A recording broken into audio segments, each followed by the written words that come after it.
जय सिया राम, जय जय सिया राम। आप सुन रहे हैं कैपिटल रेडियो अयोध्या। मैं हूँ भावना राय और मैं हूँ महेंद्र सिंह। सभी सुनने वालों को जय सिया राम। देखो निहारे शिव और श्याम, श्री राम राजा राम जी, जय राम जय श्री राम। जो शिव के भजन में है, जो ब्रह्मांड के कण कण में है, जो भक्तों के मन में है, उन प्रभु श्री राम के मन में है अयोध्या। अयोध्या वही है जहाँ प्रभु राम है, अवध तहाँ जहाँ राम निवासु। उसी अवध की आवाज है ये पॉडकास्ट। कैपिटल रेडियो अयोध्या आवाज है उनकी, जिनके मन में गूंजता है राम नाम, जिन्हें सरयू की लहरों में सुनाई देती है धड़कनों की आहट, हनुमान कढ़ी के घंटों की पवित्र ध्वनि, रामचरितमानस की चौपाइयाँ और सदी भर से ज्यादा लंबे आंदोलन की अमर कहानियाँ। इस पॉडकास्ट में आप सुनेंगे उनमें से कई कहानियाँ। मेरा ऐसा ख्याल है कि 22 दिसंबर 1949 इसलिए घटित हुआ क्योंकि ये खबर पूरे भारत में फैल गई थी कि सरदार पटेल ने जूनागढ़ में ये घोषणा की है कि हम सोमनाथ मंदिर बनवाएंगे। यकीनन आप भी ये जानते ही होंगे कि भगवान कृष्ण की जन्मभूमि मथुरा भी इन दिनों बन गई है अयोध्या। श्री कृष्ण जन्मभूमि में क्या हो रहा है, हम आपको वो भी सुनाएंगे। लड्डू गोपाल का प्रिय लड्डू भोग श्री राम जन्मभूमि पर राम लला के नैवेद्य के लिए भेजा गया है। संपूर्ण कृष्ण जन्मभूमि राम में हो गई है। और बताएंगे कि आपकी कुंडली कैसे दे सकती है निरोगी रहने का वरदान। सूर्य पित्त को और चंद्रमा जो है वात को प्रभावित करे। ज्योतिष के ग्रंथन में रोगन को, ग्रहण को अलग अलग विश्लेषण किया गया है। जन्म कुंडली कोई भी रोग के निदान पे अधिक प्रामाणिक तथ्य स्पष्ट करे। आज 22 जनवरी है। हम सबसे पहले बात करेंगे प्राण प्रतिष्ठा समारोह की। माँ जानकी और प्रभु श्री राम जन जन के प्राणों में प्रतिष्ठित हैं और आज अयोध्या में बने भव्य मंदिर में उनकी दिव्य मूर्ति की प्राण प्रतिष्ठा हो रही है। करोड़ों लोगों के लिए ये 500 वर्षों के अंधकार के बाद सामने आया दिव्य प्रकाश है। प्रधानमंत्री श्री नरेंद्र मोदी जी के लिए इस दिन के मायने बहुत ही खास है। राम राज्य सुशासन के इन्हीं 4 स्तंभों पर खड़ा था, जहां सम्मान से बिना भय के हर कोई सिर ऊंचा करके चल सके, जहां हर नागरिक के साथ समान व्यवहार हो, जहां कमजोर की सुरक्षा हो और जहां धर्म यानी कर्तव्य सर्वोपरि हो।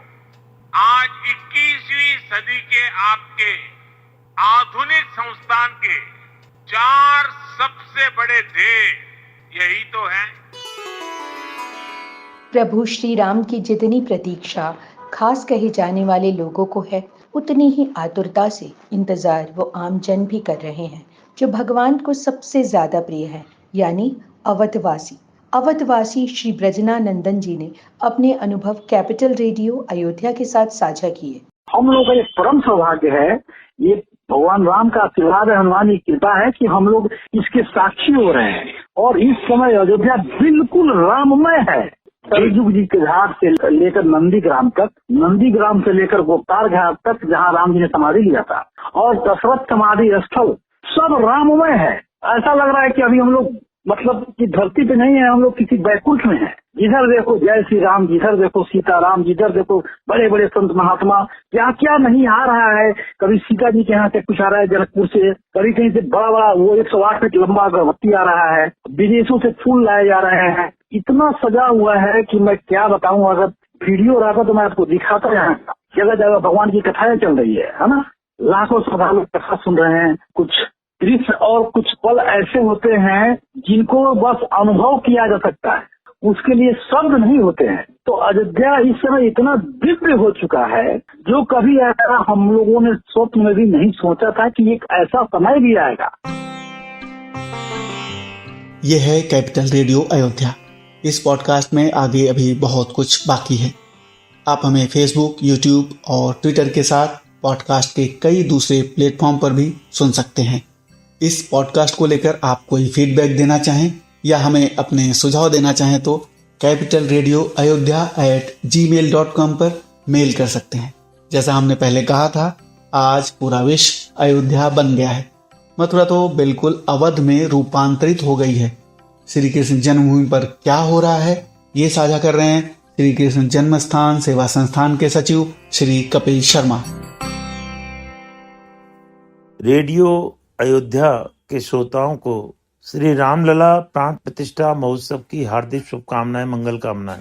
आज संपूर्ण देश ही नहीं, विश्व भर में फैले हुए करोड़ों करोड़ सनातन धर्मावलंबी अभिभूत हैं, आह्लादित हैं, प्रसन्न हैं कि लगभग 500 वर्ष से अधिक समय के बाद श्री रामलला अपने स्वर्ण मंडित भवन में विराजमान होंगे। जीवन जैसे अयोध्या में हो गया है, संसार अयोध्या में हो गया है। हमारे परम श्रद्धेय प्रधानमंत्री श्रीमान नरेंद्र भाई मोदी जी का आह्वान था कि जो जहां पर है वहीं पर प्रभु श्री राम के इस दिव्य महोत्सव का आनंद लें और उसके लिए सभी धार्मिक अनुष्ठान और आयोजन करें। इसी श्रृंखला में श्री कृष्ण जन्मभूमि के पवित्र परिसर पर श्री रामलला प्राण प्रतिष्ठा महोत्सव के आनंद का मंगल उत्सव प्रारंभ हो गया है। श्री कृष्ण जन्मभूमि के पवित्र लीला मंच पर रामायण का पाठ चल रहा है और लड्डू गोपाल की जन्मभूमि से लड्डू गोपाल का प्रिय लड्डू भोग श्री राम जन्मभूमि पर रामलला के नैवेद्य के लिए भेजा गया है। संपूर्ण कृष्ण जन्मभूमि राममय हो गई है। जब तुलसीदास जी महाराज मथुरा में पधारे और भगवान श्री कृष्ण केशव देव के दर्शन किए, बांसुरी देख के भाव आया, अरे मैं तो भगवान श्री राम के रूप में आपकी पूजा करता रहा, तो आप में और उस रूप में कोई अंतर नहीं है, आप मुझे राम रूप में दर्शन दीजिए। तुलसीदास जी महाराज ने लिखा है कि का वर्णौ छवि आपकी भले बने हो नाथ, और तुलसी मस्तक तब झुके धनुष बाण लो हाथ। तो हमारे भगवान केशव देव ने बांसुरी के स्थान पर धनुष बाण लेकर श्री राम रूप में दर्शन दिए। इसी भाव को हृदयंगम करते हुए श्री कृष्ण जन्मभूमि पर विराजमान प्रत्यक्ष ठाकुर श्री केशव देव जी महाराज धनुष बाण धारण करके भक्तों को राम रूप में दर्शन देंगे। ठाकुर जी के लिए दिव्य स्वर्ण मंडित रजत के धनुष बाण तरकस तीर का निर्माण कराया गया है, जो ठाकुर जी 22 तारीख को धारण करेंगे।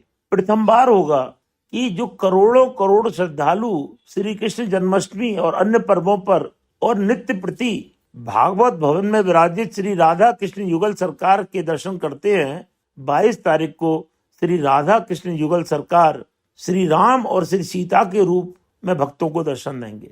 संपूर्ण मंदिर परिसर को भव्य और दिव्य रूप से सजाया जा रहा है। भगवान 14 वर्ष के वनवास के बाद श्री अयोध्या धाम में पधारे तो दीपोत्सव मनाया गया। यहाँ तो भगवान 500 वर्ष के उपरांत अपने कनक भवन में पधार रहे हैं, तो अनंत दीपोत्सव है। श्री कृष्ण जन्मभूमि के पवित्र परिसर को बहुत ही दिव्य और भव्य विद्युत सजावट से सजाया जा रहा है। मंदिर के बाहरी हिस्से को और भागवत भवन आदि के अंदरूनी हिस्से को श्री राम जन्मभूमि के मंदिर का स्वरूप दिया जा रहा है। तो जो भक्त श्री कृष्ण जन्मभूमि पर श्री ठाकुर केशव देव श्री राधा कृष्ण युगल सरकार के दर्शन करने के लिए 22 जनवरी को पधारेंगे, उनको मथुरा में ही अयोध्या धाम की अनुभूति होगी और कृष्ण जन्मभूमि पर राम जन्मभूमि के दर्शन और उत्सव का आनंद लेंगे। 22 जनवरी को हवन आदि के उपरांत जिस समय रामलला की प्राण प्रतिष्ठा होगी, महाआरती का आयोजन किया जाएगा।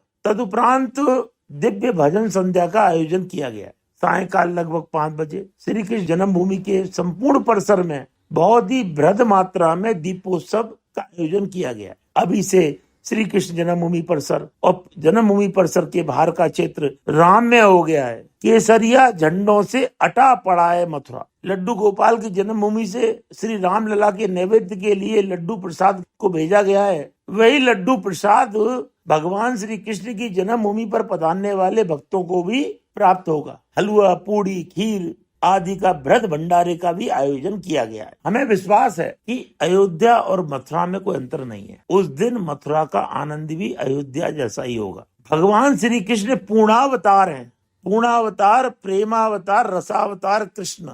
जो राम जन्म में ठाकुर जी से कुछ कार्य अधूरे रह गए थे, उनको ठाकुर जी ने श्री कृष्ण अवतार में कृष्ण रूप में प्राकट्य लेके पूर्ण किया था। भगवान श्री कृष्ण का जो महामंत्र है उसमें भी श्री राम का नाम पहले आता है। हरे राम राम राम हरे हरे, हरे कृष्णा कृष्ण कृष्ण हरे हरे। तो बिना राम के कृष्ण की कल्पना नहीं कर सकते और बिना कृष्ण के राम का भजन नहीं हो सकता। राम, कृष्ण और शिव भारत की आत्मा है। अगर इनको अलग कर दें तो ये राष्ट्र ऋषि मुनियों की भूमि आत्मा विहीन हो जाएगी। राम, कृष्ण और शिव ये तीनों एक ही हैं। जब हम इनको भजते हैं तो अनंत की प्राप्ति होती है, अनंत आनंद की प्राप्ति होती है। इसी भाव को आत्मसात करते हुए श्री कृष्ण जन्मभूमि ट्रस्ट, श्री कृष्ण जन्मस्थान सेवा संस्थान श्री राम लला प्राण प्रतिष्ठा महोत्सव के अवसर पर भव्य और दिव्य आयोजन कर रहा है।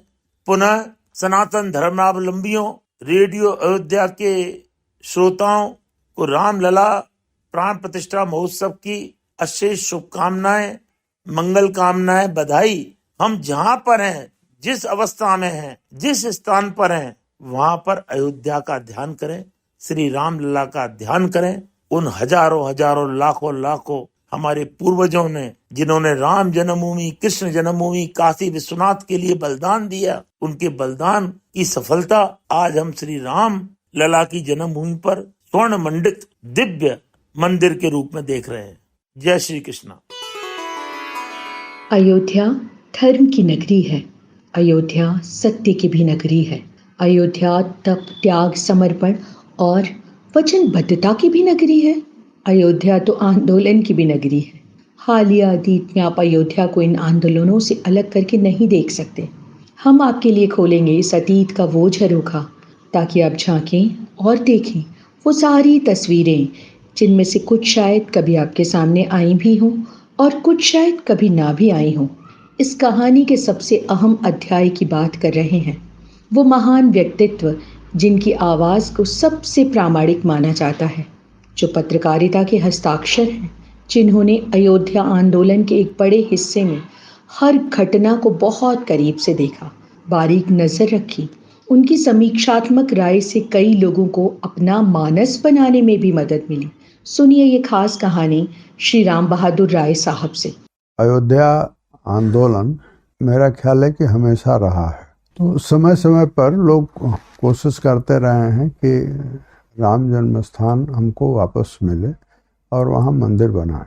आज़ादी के बाद पहली कोशिश संत महात्माओं ने की, जिसकी अगुवाई हनुमान प्रसाद पोद्दार कर रहे थे। उसकी बड़ी तैयारी थी और इस तरह से 22 दिसंबर 1949 घटित हुआ। लेकिन उसके बाद मेरा ऐसा ख्याल है कि 22 दिसंबर 1949 इसलिए घटित हुआ क्योंकि ये खबर पूरे भारत में फैल गई थी कि सरदार पटेल ने जूनागढ़ में ये घोषणा की है कि हम सोमनाथ मंदिर बनवाएंगे, सोमनाथ मंदिर का जीर्णोद्धार करेंगे। इस खबर का जो प्रभाव था उसने बिजली की तरह से उसने काम किया और लोगों को लगा कि सोमनाथ में अगर जीर्णोद्धार हो रहा है तो बाबरी मस्जिद का भी जीर्णोद्धार हो करके और राम मंदिर क्यों न बने। तो वो जो जितना कर सकते थे उन्होंने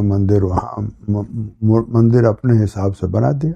लेकिन तब से ये मैंने देखा है अयोध्या को खूब जेल के शिक्षे जैसी फाटक था, ताला लगा हुआ था, दूर से लोग दर्शन करते थे। तो ये हर दर्शन करने वाले के मन में बड़ी पीड़ा भी होती थी, परंतु ये धीरे धीरे विषय दब गया था। और मैं ये समझता हूँ कि 1981 में जब इंदिरा गांधी प्रधानमंत्री थी और मीनाक्षीपुरम का एक गांव जो कई सौ परिवारों का गांव था, जहाँ तक मेरा ख्याल है 500 परिवार हिंदू से मुसलमान हो गए थे। इस घटना ने पूरे देश में फिर से एक बहुत गंभीर चिंता पैदा की और वह घटना कितनी गंभीर थी या उसको किस तरह से गंभीरता से लिया गया, इसके 2 उदाहरण हैं। स्वयं इंदिरा गांधी ने ऑल पार्टी डेलीगेशन भेजा उसके तथ्यों की जांच के लिए। किसी धर्मांतरण पर पार्लियामेंट में कभी चर्चा नहीं हुई थी, परंतु उन्होंने चर्चा करवाई। और दूसरी तरफ राष्ट्रीय स्वयंसेवक संघ ने एक अपनी विशेष बैठक बेंगलुरु में की, और उस बेंगलुरु में बैठक के बाद विश्व हिंदू परिषद में बाद में, लेकिन संघ के कार्य से मुक्त करके अशोक सिंघल जी को हिंदू समाज की एकता के लिए मंच बनवाने में लगा दिया गया, और इस तरह से विराट हिंदू समाज बना, जिसके अध्यक्ष डॉक्टर कर्ण सिंह थे। और सचमुच वो मंच हिंदू समाज की एकता का मंच था। संविधान में या सुप्रीम कोर्ट ने हिंदू की जो परिभाषा की है, उसमें सिख भी आते हैं, जैन भी आते हैं, बौद्ध भी आते हैं, यानी हिंदू समाज में सभी आते हैं। सबके प्रतिनिधि थे उस मंच पर।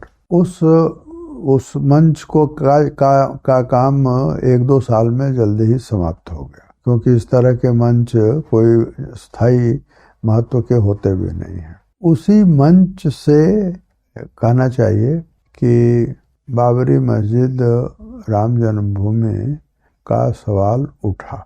दूसरी जो घटना हुई वो ये हुई कि मुरादाबाद में उन्हीं दिनों दंगा हुआ। विश्वनाथ प्रताप सिंह उस समय चीफ मिनिस्टर थे।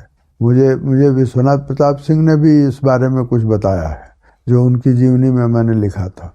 लेकिन उस जो अभी बता रहा हूँ वो दूसरी बात है। मुरादाबाद के दंगे में मुसलमानों ने बढ़ चढ़ करके और बेवजह वो दंगा किया था और जुल्म ढाए थे। तो कांग्रेस के पुराने लोग, खुद विश्वनाथ प्रताप सिंह भी, लेकिन खास करके कांग्रेस के पुराने लोग उस मीनाक्षीपुरम की घटना, मुरादाबाद की घटना को लेकर के कांग्रेस के पुराने लोग बहुत चिंतित थे। और वो उसमें से एक दाऊद दयाल खन्ना थे, जो कांग्रेस के मंत्री वगैरह भी थे चंद्रभान गुप्त की सरकार में। वो कुछ लोगों को लेकर के इंदिरा गांधी से मिलने के लिए आए। इंदिरा गांधी ने उनको महत्व नहीं दिया, तो दाऊद दयाल खन्ना ने फिर उनके मन में क्षोभ हुआ, तो वो आरएसएस की तरफ गए। और मुझे याद है कि वो उन दिनों विराट हिंदू समाज के कार्यक्रमों में जहाँ जहाँ सभाएं होती थी, दाऊद दयाल खन्ना होते थे और अशोक सिंघल जी होते थे और रज्जू भैया होते थे। और दाऊद दयाल खन्ना ही लोग आरएसएस को ये कहते थे, आरएसएस लीडरशिप को, कि आप लोग राम जन्मभूमि का सवाल उठाइए। तो ये बात, यानी मुझे ऐसा लगता है कि विश्व हिंदू परिषद के लोग ये बात भूल गए थे कि ये भी एक मुद्दा हो सकता है। जब विराट हिंदू समाज से खाली हुए अशोक जी, विश्व हिंदू परिषद में ज्वाइंट जनरल सेक्रेटरी के रूप में उन्होंने जिम्मेदारी संभाली। उस समय आगरा के हरमोहन लाल जी जनरल सेक्रेटरी होते थे। मेवाड़ के महाराणा भगवत सिंह अध्यक्ष हुआ करते थे। तो उन दिनों धर्मांतरण के खिलाफ तो विश्व हिंदू परिषद सक्रिय हो गया था, लेकिन राम जन्मभूमि का भी विषय है। यह विषय धीरे धीरे इन लोगों के ख्याल में आया और उसकी प्लानिंग हुई। फिर पहला जो धर्म संसद बना, वो धर्म संसद आयोजित हुआ, वो 1984 में हुआ जहाँ तक मुझे लगता है, और यहाँ विज्ञान भवन में हुआ। वहाँ से ये सिलसिला शुरू हुआ और इस तरह से राम जन्मभूमि मुद्दा, जो दरअसल हाशिए पर चला गया था या इतिहास के अंधेरे में चला गया था, वह फिर से मुद्दे के तौर पर सामने आया। श्री राम बहादुर राय साहब से कैपिटल रेडियो अयोध्या ने विस्तार से बातचीत की है। बातचीत का अगला हिस्सा हम आपके लिए अगले अंक में लेकर आएंगे। ये बातचीत अगर आपको पसंद आई हो तो इसे अपने दोस्तों और करीबियों के साथ भी शेयर करना ना भूलें। कैपिटल रेडियो अयोध्या आपका अपना मंच है। इस पॉडकास्ट को शेयर करते हुए आप हमारी बड़ी मदद करेंगे। आपके सुझाव और फीडबैक हमारे लिए बहुत अहम है। सिया राम मैं सब जग जानी, करहु प्रणाम जोरि जुग पानी। श्री राम जन्मभूमि आंदोलन में संतों और सन्यासियों ने भी अनुपम योगदान दिया। श्रद्धेय महामंडलेश्वर वेदांती श्री रामभूषण दास महाराज जी की योगदान की चर्चा आज भी जन जन की यादों में है। जिस समय आंदोलनकारियों पर गोलियां चली थी, आदरणीय महाराज श्री भी वहीं थे। महाराज ने प्रण लिया था, जब मंदिर बनेगा तभी रामलला के दर्शन करेंगे, और वो प्रण अब पूरा होने को है। महाराज तो अति प्रसन्न है। उनका कहना है, आंदोलन भले ही समाज के एक वर्ग ने किया, परंतु प्रभु श्री राम तो सबके हैं। राम जी तो सब में है। श्रुति सेतु पालक राम तू जगदीश समाया जानी। मतलब वेदों के, पुराणों को, शास्त्रों को देखते हुए निर्गुण में भी भगवान है और सगुण में भी भगवान है। हमारे सगुण भगवान जो निर्गुण भगवान जो अयोध्या में निवास कर रहे थे, भटक रहे थे, टेंटों में रह रहे थे, आज हमारे देश के हिंदू जागृति हुए हैं। पतराय जी भी हैं। उनके पहले भी जो आपके डॉक्टर करण सिंह थे, जो विश्व हिंदू परिषद के अध्यक्ष थे, विष्णु हरि डालमिया थे, वो भी जो प्रयत्न किया, और आपके लाल कृष्ण आडवाणी भी किए, अशोक सिंघल भी किए, श्री चंद्र दीक्षित भी किए। सबके साथ में मैं रहा हूँ और सबके मैं देखा हूँ आंदोलन में।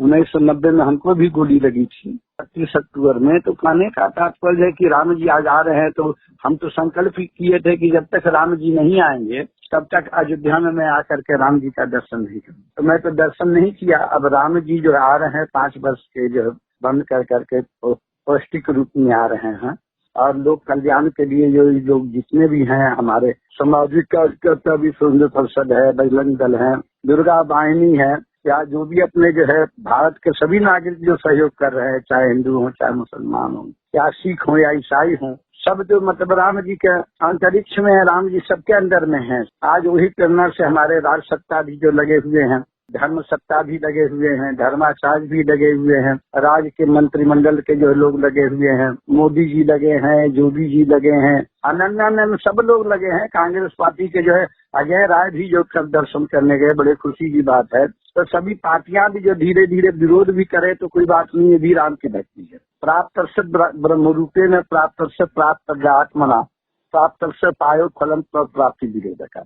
भक्ति होता है 5 प्रकार की भक्ति है, पर स्वरूप, स्वरूप, फल स्वरूप, वैराग स्वरूप और विरोध स्वरूप। तो जो विरोध भी कर रहा है तो अंदर से तो भगवान का ही है ना। रावण भी विरोध किया, और रावण ने तो इतना कभी जानता था कि राम जी प्राक ब्रह्म परमात्मा है, लेकिन जो उसने कहा कि भाई होई भजन नहीं तामर दया, मन कर्म वचन मंत्र विधेया, चाटे बैर जाई हंस करी हो, प्रभु सर प्राण तजे भव करी।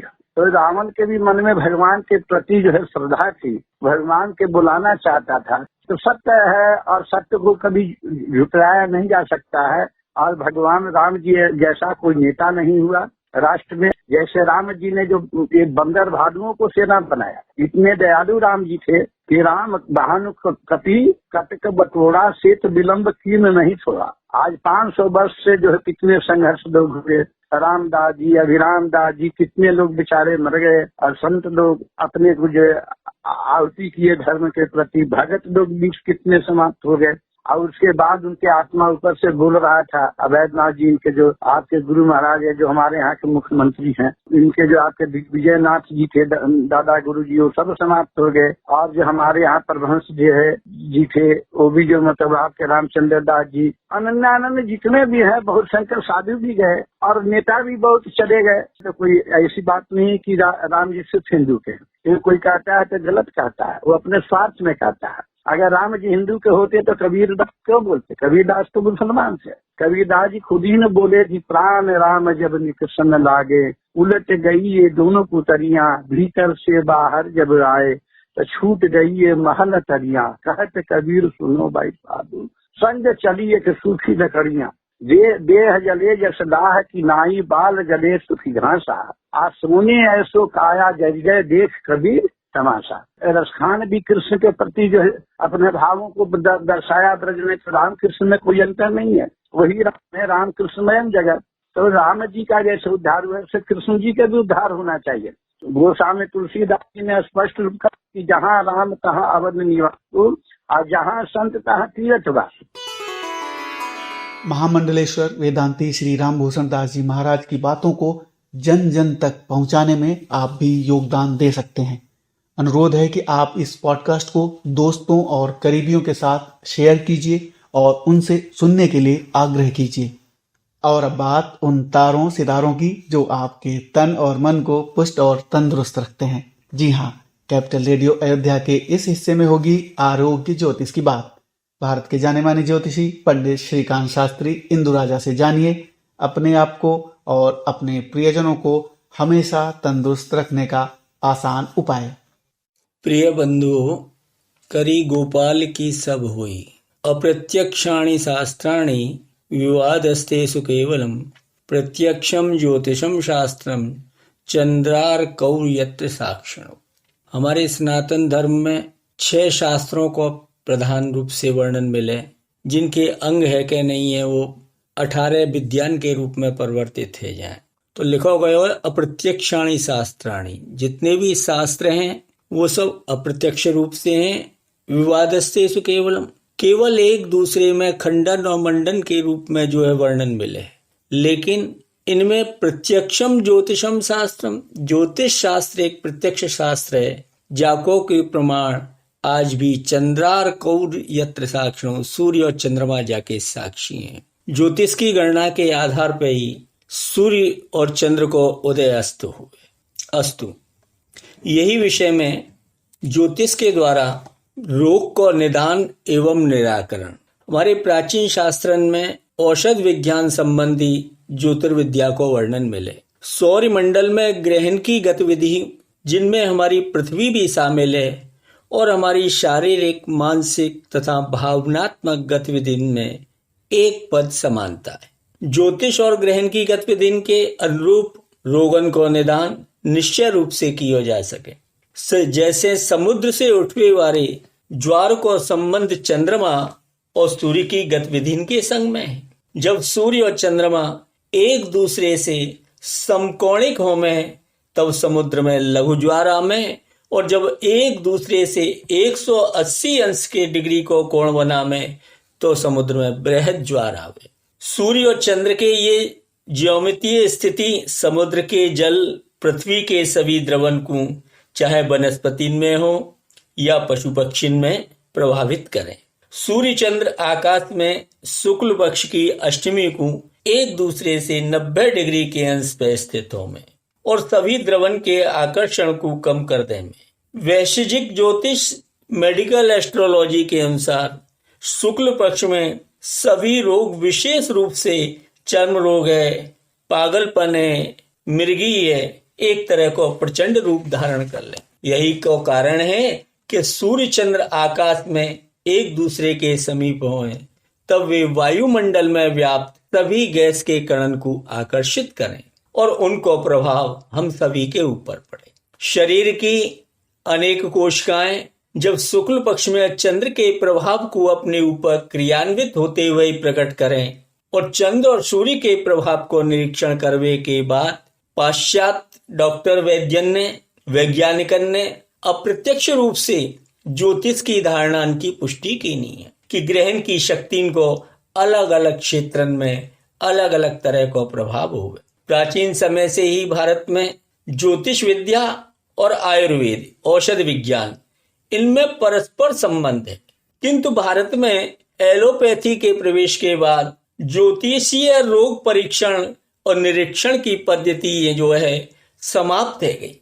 लेकिन आज भी यूरोप व अमेरिका में बड़े बड़े चिकित्सक मेडिकल एस्ट्रोलॉजी से रोग को निदान के लिए आज भी उपयोग करें।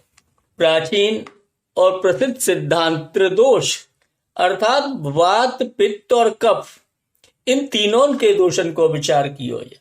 वर्तमान वैज्ञानिक विचारधारा में पर्याप्त रूप से इनकी समानता है। जहाँ प्रकार सूर्य, चंद्र, वायु संसार के नियमित क्रियान्विति के लिए आवश्यक है, वही प्रकार से पित्त, वात और कफ भी मनुष्य के शरीर को जो है नियमित स्वस्थ रखने के लिए अनिवार्य है। सूर्य पित्त को और चंद्रमा जो है वात को प्रभावित करे। ज्योतिष के ग्रंथन में रोगन को, ग्रहण को अलग अलग विश्लेषण किया गया है।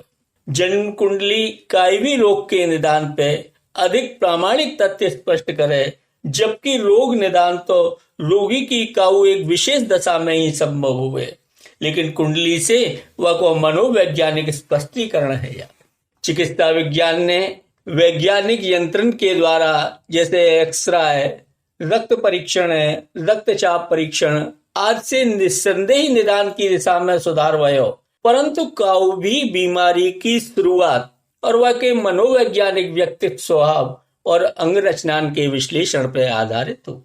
यही लिए अमेरिका, यूरोप में ज्योतिष संबंधी कॉलेज भी हैं, जिनमें मेडिकल एस्ट्रोलॉजी विषय भी रखो गयो। प्राचीन समय में भी सभी वैद्य ज्योतिष को ज्ञान रखते।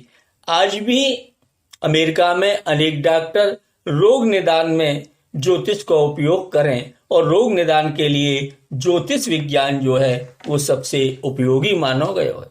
अतः मेडिकल एस्ट्रोलॉजी की सहायता से वैद्य डॉक्टर शीघ्रता से रोग को निदान कर सके। उदाहरण के लिए जैसे शनि तुला राशि में होए और बुध पैवा की दृष्टि होए तो वह व्यक्ति के लिए गुर्दे की रक्त कोशिकाओं में तीव्र अकड़न उत्पन्न हो जाए। ऐसे विषय जो है रासायनिक विश्लेषण के द्वारा नहीं जाने जा सके। राहु व मंगल कुंडली में छठे घर में स्थित होए तो आतंक की वृद्धि को रोग उत्पन्न करे। अश्लेषा नक्षत्र यदि कुंडली के छठे घर में मंगल के संग होवे तो जातक के लिए कैंसर रोग भी है। लग्न भाव से और अष्टम भाव से मंगल और शनि को संबंध है वे पे भी कैंसर रोग हो। आज भी अमेरिका में अनेक डॉक्टर रोग निदान में ज्योतिष को उपयोग करें और पुराने समय के जो वैद्य है वो भी ज्योतिष के लिए जानते। अगर रोगी उनके पास इलाज के लिए आयो, वह को लंबे समय से इलाज कर रहे हैं, कोई लाभ नहीं मिल रहा, तो वह की कुंडली के आधार पर देखते कि या मैं कौन सा ग्रह जो है या को बाधक है, जैसे कि आपको लाभ नहीं मिले। तो ऐसा सुंदर ये ज्योतिष शास्त्र जातकों की आयुर्वेद शास्त्र के संग संबंध मिला हुआ है। हम जो है ज्योतिष के द्वारा रोग के निदान की प्रक्रिया को यही विधि से करने के लिए यह विषय को प्रारंभ किया हुआ है। जय श्री कृष्ण। दोस्तों, एक महत्वपूर्ण बात, अगर आप पंडित श्रीकांत शास्त्री इंदु राजा से व्यक्तिगत तौर पर भी संपर्क करना चाहते हैं तो हमें ईमेल करें। ईमेल एड्रेस है capitalradioayodhya@gmail.com। और चलते चलते प्रभु श्री राम के चरित्र का बखान सुना रहे हैं मंदिर मुकुट मुखारविंद गोवर्धन के सेवायत कृष्णा भारद्वाज। ओम श्री गणेशाय नमः। श्री जानकी वल्लभो विजयते। श्री रामचरितमानस प्रथम सोपान बालकांड। श्लोक वर्णानामर्थसंगानां रसानां छन्दसामपि मंगलानां च कर्तारो वन्दे वाणी विनायको भवानी शंकरो वन्दे श्रद्धा विश्वासरूपिणो याभ्यां विना न पश्यन्ति सिद्धा स्वान्तास्तमीश्वरं वन्दे बोधमयं नित्यं गुरुं शङ्कररूपिणं यमाशतो हि प्रकोपी चन्द्राशरवत्र वन्दते सीताराम गुणग्राम पुण्यारण्यविहारिणो वन्दे विशुद्धविज्ञानो कवीश्वर कपीश्वरो उद्भवस्थिति संहार कारिणीं क्लेशहारिणीं सर्वश्रेयस्करीं सीतां नतोऽहं रामवल्लभाम्।